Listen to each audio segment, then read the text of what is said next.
Insert the usual shilling like, comment, subscribe, rate, share, whatever you like. Let's begin with Elric and the Dreaming City. Now this is such a nice story to experience. We start off with a cabin, somewhere in the middle of nowhere, where somebody is wondering how much do they have to wait. It's already been 2 days since the full moon was up. The largest fleet in the history of the Young Kingdoms was gathered, and they couldn't wait anymore. Not with the Melnibonian spies being everywhere, of course. We see the men talking our group of human kings. One of the kings wants to just launch the attack already and trust little of the man they were waiting for. Presuming he took the throne and is now planning their own demise. But our old friend Baldhead tells them he will come. Yes, they are waiting for Elric. Darkmeat, the king from the place of the last comic, the city that was turning slowly to chaos, starts talking, saying they don't doubt Baldhead, but they do doubt the man that only Baldhead has seen and spoken to. They are risking everything by attacking Melniboné. How can he be so sure Elric would keep his word? And so Baldhead speaks that he saw Elric defeat armies, pardon defeated foes, weep as he buried his dead, and resisted Ariok. He trusts the man that saved his life and that he saved the life of many times. He trusts the man that made him gather all of them here to defeat his own empire. Now, of course, we go back in time with Smjorgen and Elric talking about epitaphs, words to be known for. On a ship, of course, the Duke's ship from the last comic book. But Elric is troubled.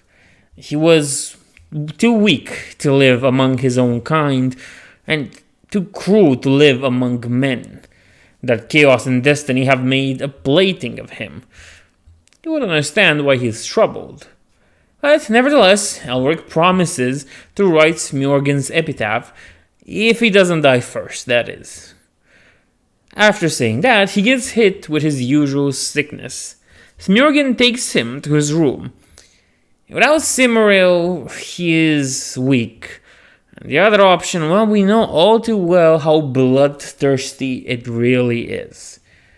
During a new day, Duke Avan tells Elric he's fascinated by him. He gave his throne up, left his place of birth, and is now looking for the ancient home of his ancestors. Of course, any man would be curious to ask Elric why did he embark on such a strange journey after all. Elric tells him it's the feeling of living a lie. Like when you're fed soup and then you wake up and your throat is dry. But the Duke tells his side that his dreams are of pretty girls, treasures, and adventures. And while joining the side of an emperor to find his ancestral home is a nice honor and all, he hopes that the rumors about the treasures of Rin Kran Ah are true. Elric tells him to take everything he wants from there. He cares not for the treasure, but he fears the rumors of this place might also be true. Our adventurers reach a jungle on the sea and talk about the ruined city here, where the Melnibonians first came from. The Duke knows it from a traveler that said he had a map, but when he got close to the city, it disappeared in front of him. Elric says that, honestly, there's no map of the city, or else he would be in the library of Ymir. The Duke asks then, how does he plan to guide them if he has no map? Elric answers that he has really no idea, but he hopes the city would find him. Smjorgen is bothered by some mosquitoes because, remember, this is a tropical zone, a jungle of sorts, and mosquitoes are kind enough to live in that place and torture people and everyone else that goes there. Elric tells him to just ignore them, just go on about with your day, since this is the kingdom of the insect king Nurik, and they wouldn't want to offend him. Remember what happened with the mountain, with Grom? Yeah, let's not get a repeat of that. Lizard creatures, or lizard men, if you will, attack our merry group of adventurers, who are now on a tiny boat. They manage to kill 2 of Duke's men. When one gets close to Elric, he understands the lizardmen and what is spoke of. The lizard creatures were speaking his tongue. A swarm of insects come in and manage to either kill or make flee the lizard men. Nurik saved them.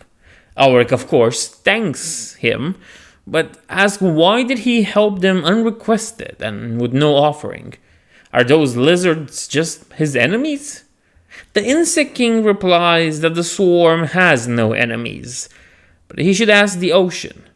The ocean knows why. He promises Elric that the swarm will guide him to the ruined city. It will guide him to he who can no longer die. That's a pretty nice and interesting name. Let's see where this is going. The swarm keeps its promise and leads them to the city. And while they stand outside the city and they overlook it, there is a statue there, and the Duke asks if this child is somehow their god. But Elric recognizes the statue. It's not a child. That's Arioch. They walk to the city, and the Duke learns that the Chaos Lords aren't really gods, per se. They can't appear in the world without being summoned. A thing that we already know from 3 comic books, but of course, it's nice to have the Duke being the fish out of water here. Elric takes a look around.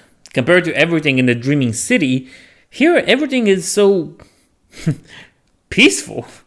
The Duke asks if he isn't in the city he wanted. Like, is this the wrong one?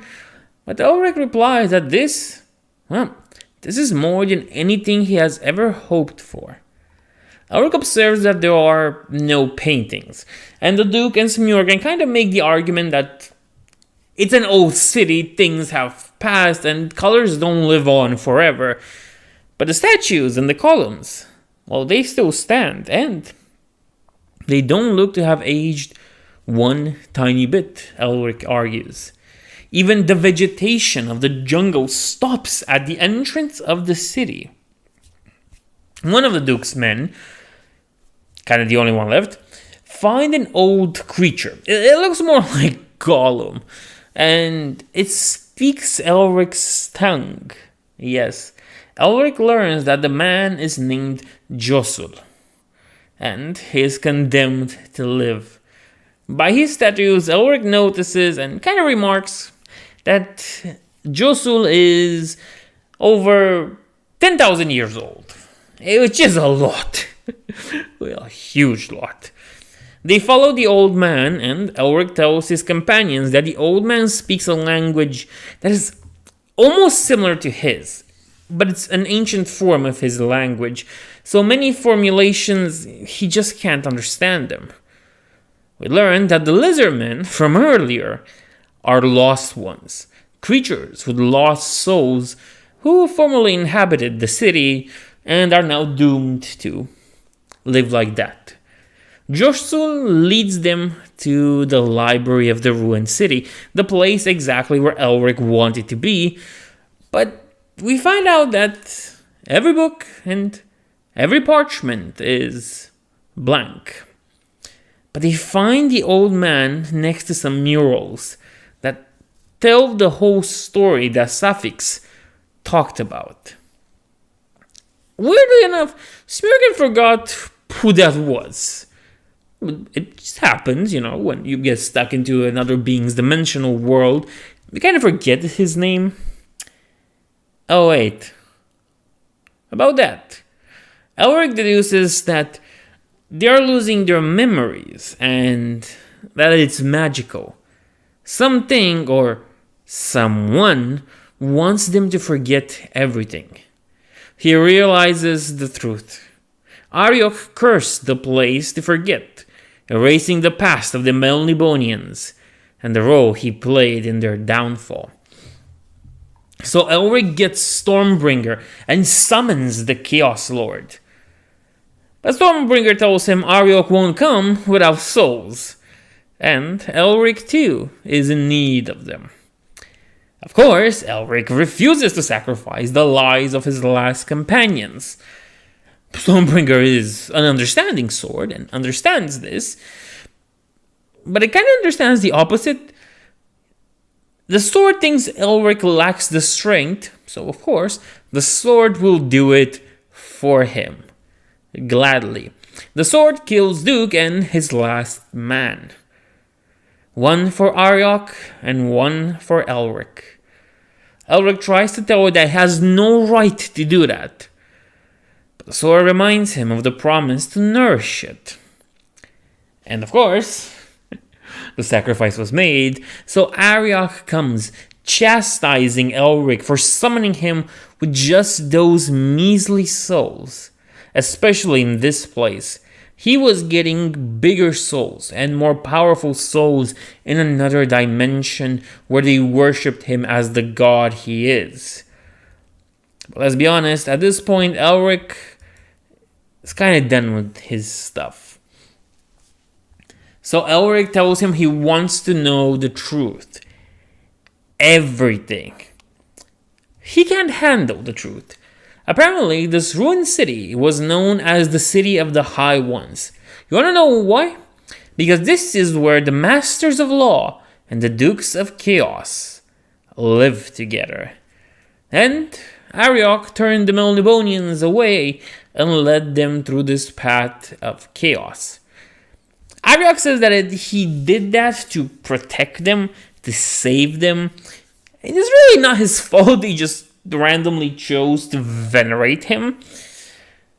Then, of course, Arioch taunts Elric quite a lot, and he shows him the faces of all those he killed. One of those shown is the Dragon Master that helped Elric when he was an emperor in the Ruby Throne and Stormbringer. Funny enough how this series doesn't explain what happened with him, but those faces are the people that Elric killed or have died thanks to his actions, not only by his hand or his sword. Elric tells Arioch to stop, or else he will stop serving him and fight against him. Of course, Arioch is pissed that he almost kills Elric. He is so pissed that he transforms into this monstrous being with swords strutting all around Elric and promising to devour his soul.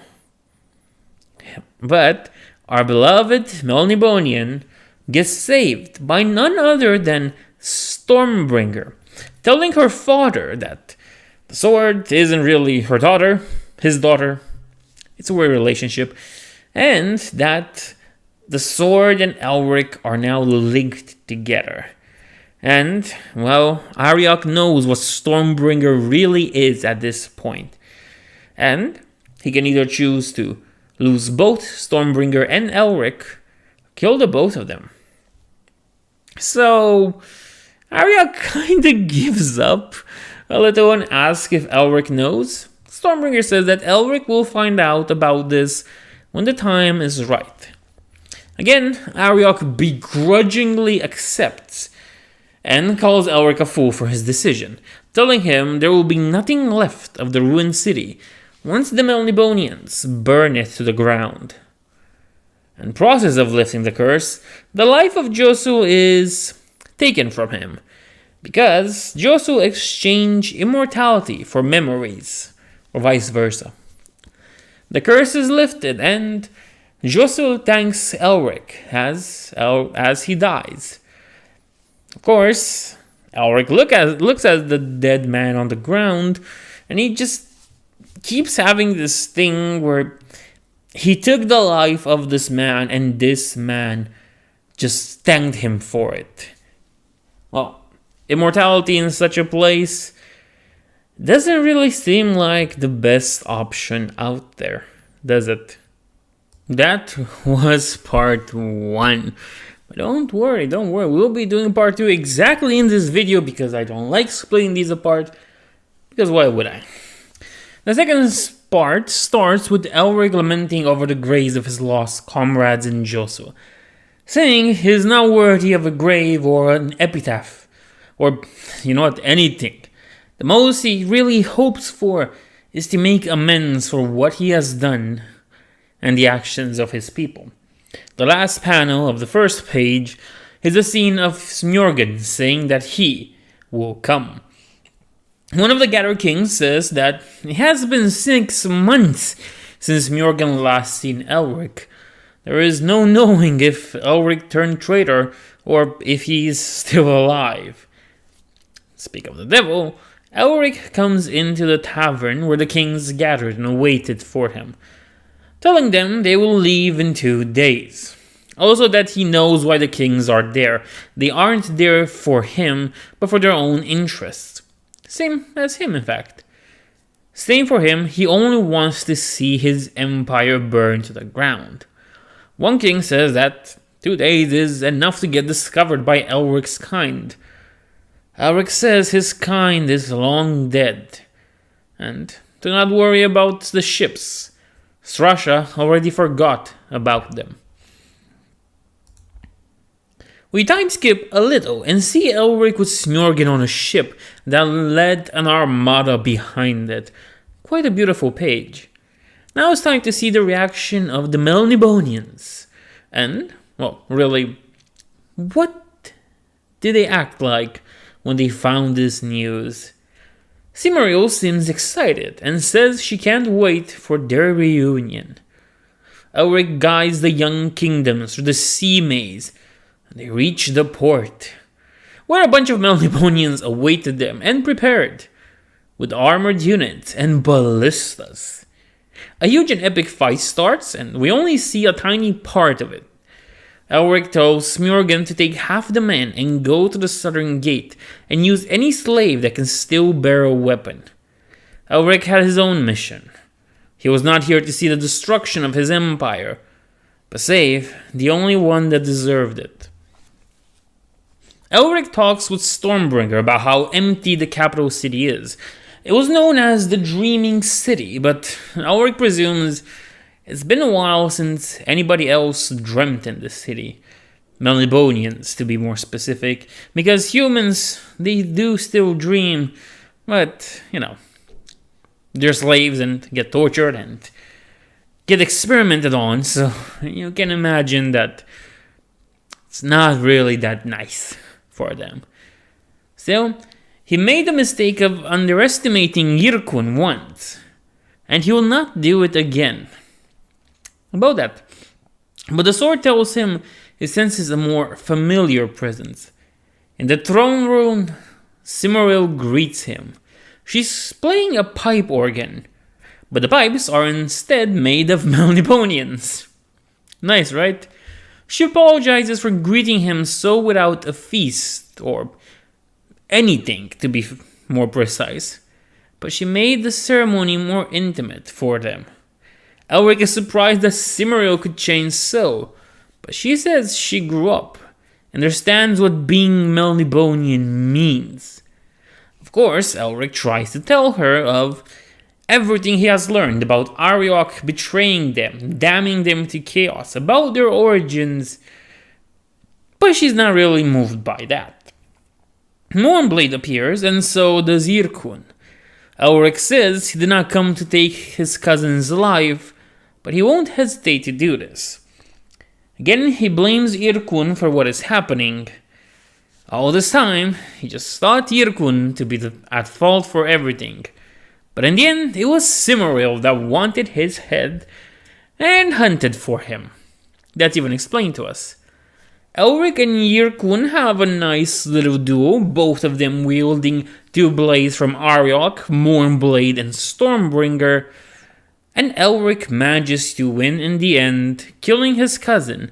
Well, feeling bad for doing it, and saying that he was nothing but a pawn on Arioch's chessboard. Still, he tries to convince Cimeriel to come with him, leave, saying he is human enough for the both of them. Now, this is something funny, because before and during this whole interaction, Cimero refers to Elric as human, as in it's a bad thing to be human when you are Melnibonian. And it is kind of true, because we've known in this series that the Melnibonians are pretty messed up. Yeah, they're pretty messed up, and the Dark Elves from Warhammer Fantasy kind of want to be like them. Still, it's funny how she calls him a human, and, well, here is Elric embracing the idea of his humanity. This also has to do with what he found out in the ruined city of his ancestors, but this is not really delved upon in this whole retelling. So we're just gonna go with the lack of knowledge we have for now and move on. Cimero says she's too Melnibonian as she tries to grab Mournblade, and she gets stabbed by Stormbringer. That sword has no chill. Not even one, just goes for the kill whenever it wants. Elric goes to her and she finally confesses that she always loved him, also calling him the White Wolf in process. He burns her body. Stormbringer is, I guess, messing with him, taunting him about his destiny as he watches a great fight happen below. The fight where the humans seem to be winning. But as he watched the men he brought plunder the capital, he didn't seize it. The Melnibonians awakened the dragons. Elric tells Smilligan to take their men away, since the dragons are up, and of course they are pissed. The dragons burn fleeing men with green fire. If you think it's a funny concept that he uses green fire, remember Michael Moorcock and George R. R. Martin are friends. Elric and some of the men manage to get on their ships. Elric calls for the spirits of the wind to help him, and they push his vessels forwards, until at the exit of the maze, they're greeted by the giant warships of the Melnibonians, just prepared to strike at them. See, the spirit of the wind can carry them all. And to make matters worse, the ships were firing at them. Remember, Melnibonian warships are huge, and they are a big threat to any naval army that would ever dare come close to them. So, the situation isn't looking that great for our group of heroes. Remember, Elric is, alongside Devilman, the inventors of dark fantasy and grey morality. So, of course, something has to be done about this. The wind spirits say they can't carry them all, only one. So Elric decides for the wind spirit to take him and leave the rest. Of course, on one of the ships that gets destroyed by a dragon, there was Smjorgen, who says goodbye to Elric and reminds him to keep his promise, the one about the epitaphs, as the dragons burn down the ship. Later, Elric and whatever men survived are free. They're still alive on the sea. I was about to say shore. They're still alive on the shore. The sea. You see, I messed up. Shores. I like shores. Anyway, Elric leaves the ship on a tiny boat. And there he throws Stormbringer away. But the water underneath his boat starts glowing red. Much in the same manner the water started glowing red when Stormbringer brought Elric up to the surface. During the whole suffix deal. And we are left with the last words of this book that resonate with the first one and all of them. Call me, reclaim me, look at me, my beloved, for here we are reunited at last. until the end of time. Oh boy. Overall, I have to say that this series is amazing.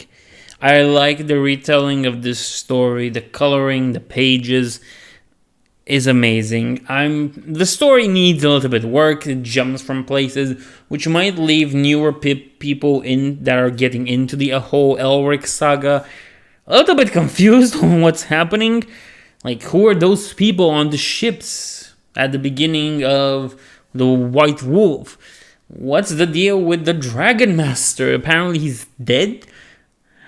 But don't worry. If you get into the Elric saga and you get more into the books and other comic books and so on, you will start to piece the story together and fill up those holes. Well, again, those holes could have been fixed up and expand the series. I think doing it in this 4 set makes sense, and it's a pretty good introduction. If you're gonna like Elric from this series, you will be willing to fill up those holes. Because at the end of the day, what holes you do have aren't really important to the main story that's told at the end of the day. But still, it's an amazing piece of work from the first book to the last one. Nevertheless, I hope you enjoyed this, and I'll see you in the next one.